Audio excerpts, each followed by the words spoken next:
نبی اکرم صلی اللہ علیہ وآلہ وسلم نے فرمایا شکر کی توفیق نعمت سے بڑھ کر ہے۔ جب اللہ رب العزت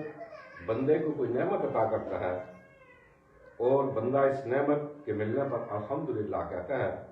تو بندے نے جو شکر ادا کیا وہ اسے ملنے والی نعمت سے افضل ہوتا ہے۔ اللہ تعالیٰ ہمیں شکر کی اور الحمدللہ کہنے کی توفیق عطا فرماتا ہے۔ آج اس لائیو میں جو میری پچھلی لائیو سٹریم ہے ان میں نے 3 چیزیں ڈسکس کی تھی۔ ایک وزیر اعظم کی فائد شاعری کی پالیسی، دوسرا جیل بھرو تحریک یا پیٹ بھرو تحریک، تیسرا بارکھان میں ہونے والی گراں ناز بی بی کی گھر کی واقعات، اور اس حوالے سے میں نے بات کی تھی۔ آج میں جب سوشل میڈیا کے اوپر دیکھ رہا تھا تو مجھے بارکاؤ میں بنتا ہوا پل جو گر گیا اور اس کے نیچے پتہ نہیں کتنے مزدور، ابھی تک کی اطلاع یہ ہے کہ 2 مزدور جو ہے وہ جام شہادت نوش کر گئے اور اس دنیا سے چلے گئے، لیکن معلوم نہیں کہ اصل تعداد کتنی ہے۔ چوتھا ایک واقعہ کہ ایک وی آئی پی کی گاڑی سے پیچھے جانے والی ایک گاڑی کو ایک پولیس مین یا ایک کمانڈو آ کے جس طریقے سے اس کے ساتھ سلوک کرتا ہے وہ مجھے آپ سے مخاطب کرنے پر مجبور کر رہا ہے۔ تو آئیے ہم بات کرتے ہیں سب سے پہلے جو ہے وزیر اعظم کی شاعرانہ پالیسی۔ الحمدللہ کہ آپ لوگوں کے میڈیا کے اوپر شور مچانے سے، میڈیا کے اوپر آپ کی جو ہے پوسٹیں، آپ کی ویڈیوز، آپ کی آڈیوز، اور آپ نے جو اس کا کفایت شاعری کے حوالے سے جو مہم چلائی، اور اس مہم کے اندر جو سب سے بڑی بات تھی کہ اب کی بات اشرافیہ کو قربانی دینی پڑے گی، اب غریب قربانی نہیں دے گا، تو اس کے اوپر وزیر اعظم نے اشک کے لیے کچھ اقدامات کیے۔ ان اقدامات کو بھی ہمیں اب ان کے اوپر بھی نظر رکھنی ہوگی۔ نمبر 1 ہمیں کیا نظر رکھنی ہے کہ کوئی گرین پلیٹ یعنی سبز نمبر پلیٹ والی گاڑی کسی بازار میں نظر آئے تو اس کی ویڈیو چھوٹی سی بنائے کہ یہ فلاں بازار میں کھڑی ہے اور یہ اس بازار میں حکومتی کون سا کام کر رہی ہے، کیونکہ کسی بازار میں کوئی حکومتی کام نہیں کیا جا سکتا اور نہ ہی ہوتا ہے۔ اسی طرح جو ہم نے اس کے اندر یہ بھی مطالبہ کیا تھا کہ ملازمین کی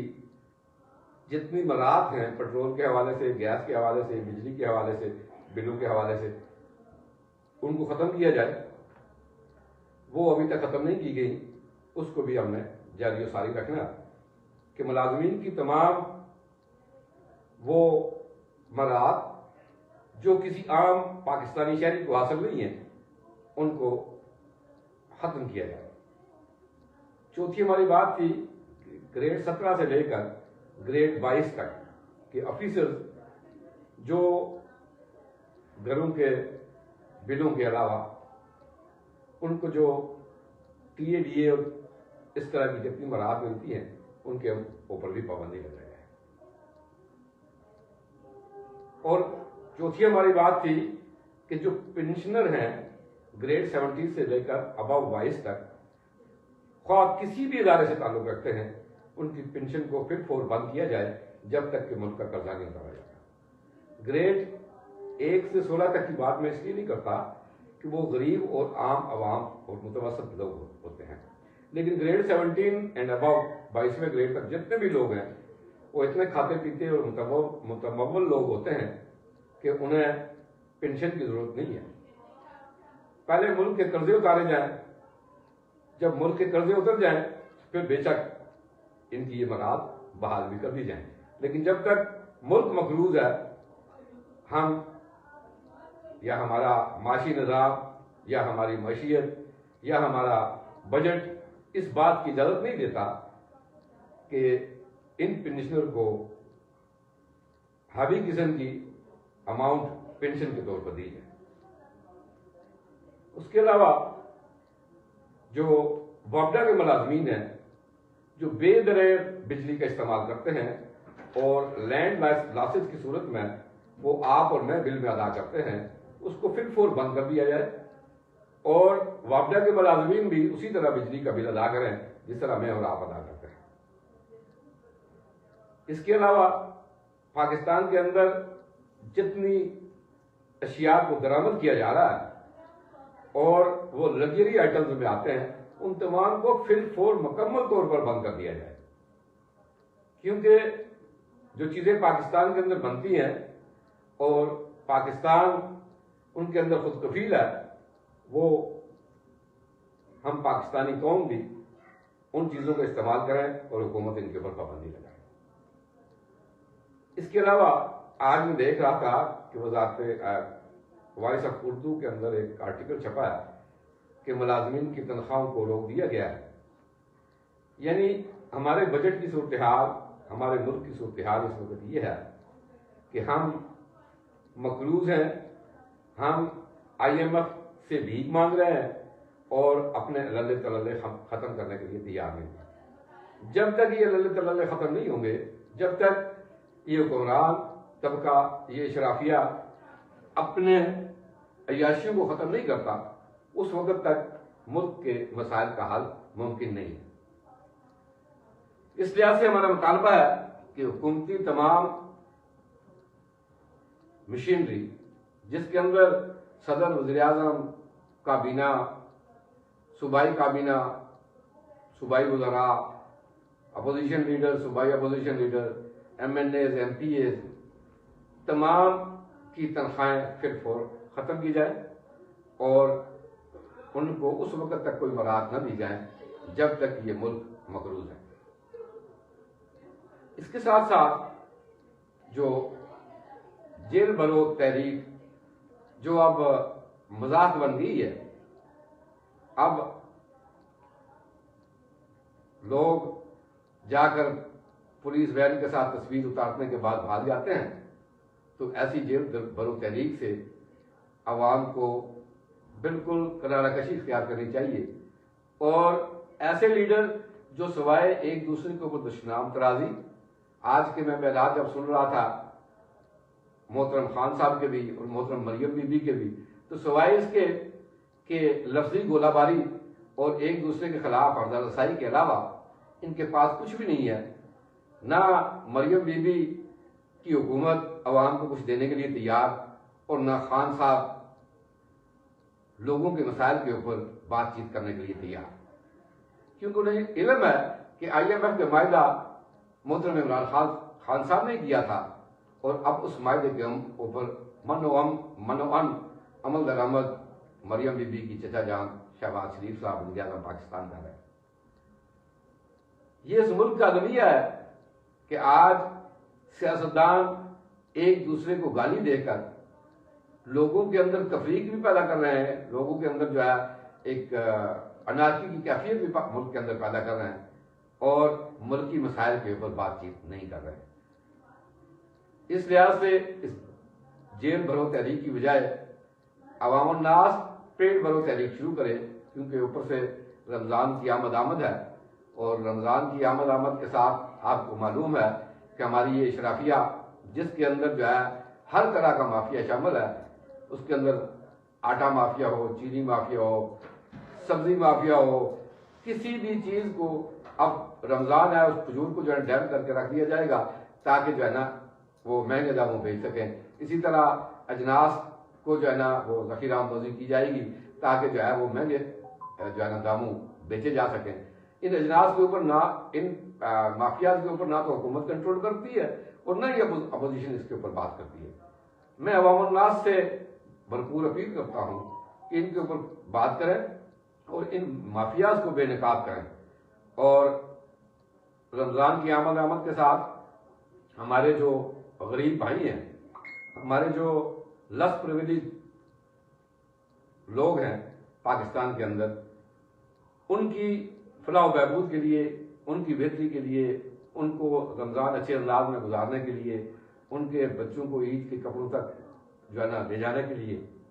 ہمیں محمد اور معاون ثابت ہونا ہوگا۔ یہ وہ باتیں ہیں جو ہمیں مل جل کر کرنی ہے۔ ہمیں ذخیرہ اندوز مافیا کے خلاف بھی کھڑے ہونا ہے۔ جو چیز بازار میں بہت زیادہ قیمت پر بکنی شروع ہو جائے تو اس کا بائیکاٹ کر کے ہم اس کی قیمت کو کم کر سکتے ہیں۔ ہم اس چیز کو چھوڑ کر اپنے غریب بھائی کے لیے وہ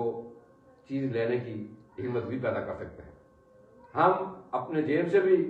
اپنے بھائیوں کو لے کے دے سکتے ہیں، لیکن اس کے ساتھ ساتھ جب تک ان ذخیرہ اندوز مافیا کا ہم پیچھا نہیں کریں گے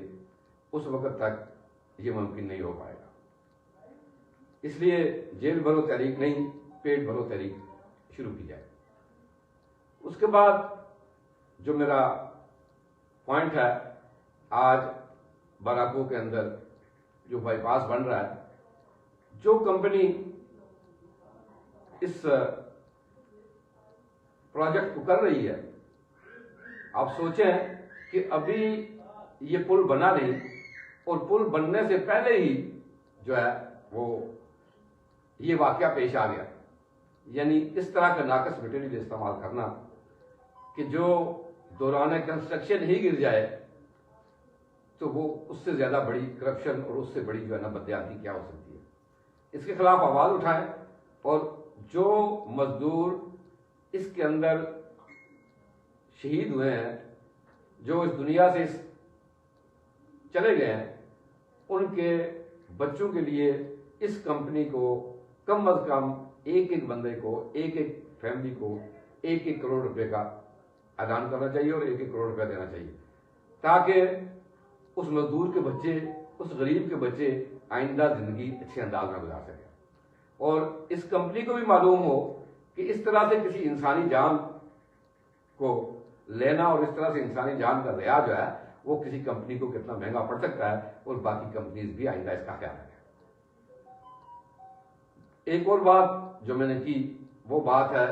کہ پروٹوکول، جب حکومت نے پروٹوکول ختم کر دیا اور اس پروٹوکول کو ختم کرنے کے بعد بھی اگر پولیس کمانڈوز کسی جو ہے نا عام شہری کو شیشہ اس کا توڑنے تک اس کے اوپر جو ہے نا جبر کرتے ہیں، اس کے ساتھ زیادتی کرتے ہیں، اس کو گالم گلوچ دیتے ہیں، تو ایسے کمانڈوز اور ایسی پولیس آفیسر کو یا پولیس مین کو فوری طور پر نوکری سے نکالا جائے۔ اس کے لیے بھی ہمیں آواز اٹھانی ہے کہ پاکستانی عوام کو کیڑے مکوڑے نہیں ہیں۔ آج پی ٹی آئی کے وہ وزیر مشیر جو گرفتاریاں پیش کر رہے ہیں، ان کے پیچھے تو کوئی پروٹوکول نہیں ہے، ان کے آگے پیچھے جو ہے نا دور ہٹو اور پیچھے ہٹو اور جو ہے نا رک جاؤ اور جو ہے نا اشارہ بند، آج تو ان کے جو ہے نا ان کے لیے یہ نہیں کیا جا رہا۔ اسی طرح جب خان صاحب کی حکومت تھی تو موجودہ حکومت کے جو وزیر ہیں وہ سڑکوں پہ ایسے ہی رکتے تھے، پھرتے تھے، تو ان کے آگے پیچھے تو کوئی گاڑی نہیں تھی۔ تو آج انہیں کس چیز سے خطرہ ہو گیا؟ جب وہ ملک کے وزیر بن گئے، ملک کے وزیر اعظم بن گئے، تو انہیں کس چیز سے خطرہ ہو گیا؟ جب کل عوام کے اندر پھر رہے تھے تو انہیں کوئی خطرہ نہیں تھا۔ جب اپوزیشن میں ہوتے ہیں تو عوام سے کوئی خطرہ نہیں ہوتا۔ جب الیکشن کے دن ہوتے ہیں تو عوام کے جو ہے نا گھروں تک اور ماتم کے اوپر جو ہے نا 4 دفعہ دینا جانا اور جو ہے نا دعائے خیر کرنا، وہاں پر انہیں کوئی پرابلم نہیں ہوتی۔ لیکن جس وقت وہ وزیر بن جاتے ہیں تو وہ جو ہے نا ان کی جان کو بھی خطرہ ہو جاتا ہے، ان کی جو ہے نا مال کو بھی خطرہ ہو جاتا ہے، اور وہ آگے اور پیچھے جب تک گاڑیاں نہ ہوں تو وہ سفر ان کے لیے جو ہے نا ممکن نہیں رہتا۔ کیوں ہے ایسا؟ اس کے لیے ہم آواز اٹھائیں، اور جو ہے نا ابھی بھی اور آئندہ آنے والی جو حکومت ہوگی، آئندہ الیکشن آ رہے ہیں، تھوڑے دنوں کے بعد الیکشن ہو جائے گے، اور پھر جب نگران حکومت آئے گی تو یہی جو وزیر ہیں آج جو گاڑیوں کے آگے اور پیچھے گاڑی لے کے پھرتے ہیں اور ہوٹل کے ساتھ جاتے ہیں، یہ کل جو ہے نا ان کی نہ آگے پیچھے گاڑی ہوگی، اور یہ نا عام لوگوں کے پاس جو ہے نا ووٹ کی بھیک مانگ رہے ہوں گے۔ جب آپ کے پاس ووٹ کی بھیک مانگنے آئیں ایسے لوگ، تو اس وقت انہیں جواب دیں، کیونکہ ووٹ ایک امانت ہے، اور اس امانت کو اس طرح سے استعمال کریں کہ کسی امانت دار آدمی، کسی عام آدمی اور ایسے شخص کو وہ ووٹ دیں جو شخص جو ہے آپ یہ سمجھتے ہیں کہ اس حلقے کا تھانے دار نہیں ہے، حلقے کا پتھارے دار نہیں ہے، حلقے کا جو ہے نا وہ بہت بڑا غنڈہ اور بدماش نہیں ہے جس کے آگے پیچھے 10 گاڑیاں نہیں چلتی، بلکہ وہ علاقے کا جو ہے نا شریف النفس آدمی اور دیانتدار آدمی ہے۔ جس طرح سے آپ اپنی کوئی بھی عمارت کسی دیانتدار کے حوالے ہی کریں گے، خواہ 1000 روپے سے 1 لاکھ 10 لاکھ 20 لاکھ 50 لاکھ کوئی ایک گاڑی کوئی چیز کسی عمارتدار کے حوالے کرتے ہیں، اسی طرح جب ملکی خزانہ جن کے حوالے کرتے ہیں، اس خزانے کے محافظوں کو، اس خزانے کو چلانے والوں کو جب ووٹ کی پرچی کے ذریعے سے آپ منتخب کرتے ہیں تو ایسے لوگوں کو منتخب کریں جو واقعی معنوں میں دیانتدار ہوں، واقعی معنوں میں جو علاقے کے اندر جو ہے ایک بہترین انسان کا کردار ادا کر رہے ہوں، اور ایسے لوگ جو سردار ہوں، جنہوں نے اپنی جیلیں بنا رکھی ہوں، اور جو ناز گراں بی بی جیسے گراں ناز بی بی جیسے واقعات ہوں۔ آپ کو یہ بھی پتہ چل گیا ہوگا کہ اس کے بچے بھی بازیاب ہو گئے ہیں اور ناز گراں بی بی بھی بازیاب ہو گئی ہے، حالانکہ اس کے 2 بیٹے جو ہے نا وہ شہید کر دیے گئے، اس کی ایک بیٹی کو شہید کر دیا گیا، لیکن اس کے باقی فیملی جو ہے وہ اب بازیاب ہو گئی ہے۔ اس کے لیے جن لوگوں نے آواز اٹھائی، خاص کر سینیٹر مشتاق احمد خان صاحب جنہوں نے اس کا پیچھا کیا، پہلے سینیٹ میں آواز اٹھائی اور اب کوئٹہ تک بھی وہ گئے، ہماری فیملی کی جو وہاں پر احتجاج ہو رہا تھا اس میں بھی گئے، اور اللہ نے کیا کہ یہ لوگ بازیاب ہو گئے۔ لیکن سننے میں یہ آ رہا ہے کہ اس کی جیل کے اندر اور بھی سینکڑوں قیدی ہیں۔ میری جو ہے نا تمام اسٹیبلشمنٹ سے، حکومتی مشینری سے یہ اپیل ہے کہ ایسے جانور نما سرداروں کو، ایسے جانور نما سیاستدانوں کو عبرت کا نشانہ بنایا جائے، اور ان کی جیلوں میں پڑے لوگوں کو بازیاب کرانے کے لیے اسٹیبلشمنٹ بھی، مشینری بھی، انتظامی مشینری بھی اور حکومت بھی جو ہے اپنا کام کرے اور ان لوگوں سے جو ہے ان معصوم لوگوں کی کو بازیاب کرایا جائے۔ میں یہ سمجھتا ہوں کہ جب تک ہم آواز نہیں بنیں گے، ہم ہر مظلوم کی آواز بنیں، ہر شخص کی اس کے لیے آواز اٹھائیں جو عام آدمی ہے، خواہ اس کے ساتھ کوئی کھانے کا SHO زیادتی کر رہا ہے، خواہ اس کے ساتھ کوئی جو ہے نا ACDC زیادتی کر رہا ہے، خواہ اس کے ساتھ کوئی سیاستدان جو ہے نا بدماشی اور زیادتی کر رہا ہے، خواہ اس کے ساتھ حکومتی مشینری زیادتی کر رہی ہے، ان سب کے لیے ہمیں آواز اٹھانے کی ضرورت ہے۔ اور ہم چاہتے ہیں کہ ہم پاکستان کے اندر جو ہے وہ اب راج کرے غریب عوام، اب اشرافیہ سے ہماری جان چھوٹے، تبھی جان چھوٹے گی جب غریب اور متوسط طبقے کا آدمی، جب عام عوام اٹھ کھڑی ہوگی۔ میرا کام، میں صرف اس کے لیے کام کر رہا ہوں کہ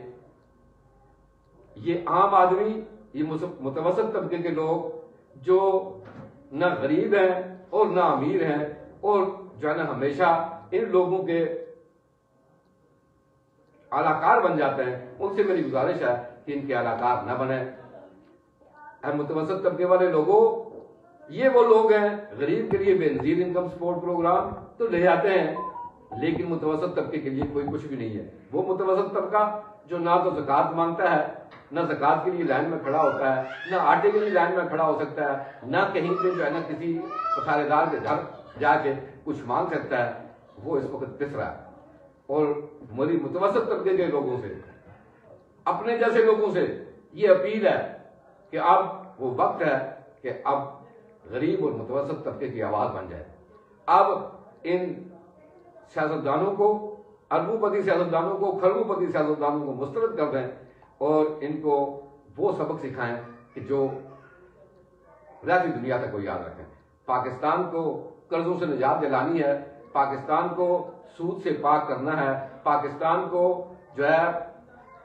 ایک اسلامی فلاحی ریاست بنانا ہے، جہاں پر ایک غریب اور ایک امیر کا حق برابر ہو، جہاں پر ایک وزیر، ایک وزیر اعظم اور ایک دیہڑی دار مزدور کے حقوق برابر ہوں، انہیں برابر حقوق حاصل ہوں، تو پھر اس کے لیے ہمیں کوشش کرنی ہوگی۔ اللہ تعالیٰ مجھے اور آپ کو اس کام کو کرنے کے لیے کوشش کرتے رہنے کی توفیق عطا فرمائے۔ پاکستان زندہ باد، پاکستانی عوام پائندہ باد۔